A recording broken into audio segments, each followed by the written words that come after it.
गोव्याचे मुख्यमंत्री प्रमोद सावंत नारायण राणे यांचा उमेदवारी अर्ज भरण्यासाठी रत्नागिरीमध्ये आले होते। यावेळेस त्यांनी विनायक राऊतांवर निशाणा साधला। भाजपच्या पाठिंब्यावर निवडून आलेले राऊत यावेळेस 2.5 लाखांच्या मताधिक्याने पडतील असा दावा प्रमोद सावंत यांनी केला। खूप वर्षांनी ही जागा भाजपला मिळाल्याने रत्नागिरी सिंधुदुर्गमध्ये कवळ फुलेल असा विश्वास प्रमोद सावंत यांनी व्यक्त केला।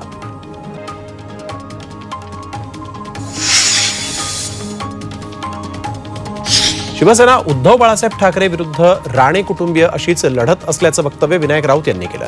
तसंच शिवसेनेच्या पहिल्या गद्दाराला धडा शिकवला आहे।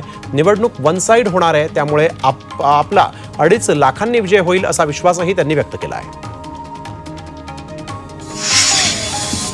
रायगड लोकसभा मतदारसंघासाठी वंचित बहुजन आघाडीच्या उमेदवार कुमुदिनी चव्हाण यांनी उमेदवारी अर्ज दाखल केला। यावेळेस त्यांनी अलिबागमध्ये रॅली काढली। सावित्रीची आणि जिजाऊंची लेक म्हणून आपण उमेदवारी अर्ज दाखल केला असल्याचं मत त्यांनी मांडलं आहे।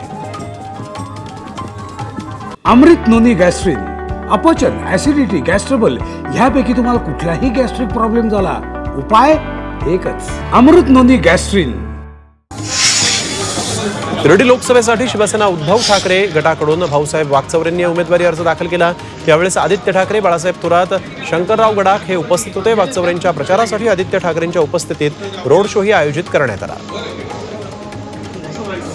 महाविकास आघाडीमध्ये सगळे एकत्र काम करतात, आमची ताकद जास्त आहे म्हणून खेचाखेच सुरू असल्याचा दावा आदित्य ठाकरेंनी केला। मात्र महायुतीमधील भांडणं सुटत नाहीत, त्यांना उमेदवारीही मिळत नसल्याची टीका आदित्य ठाकरेंनी केली। सिंधुदुर्गातून राणेंना उमेदवारी मिळाल्यानं आता 40 लोकांनी पुढचा विचार करावा असा टोलाही त्यांनी लगावला।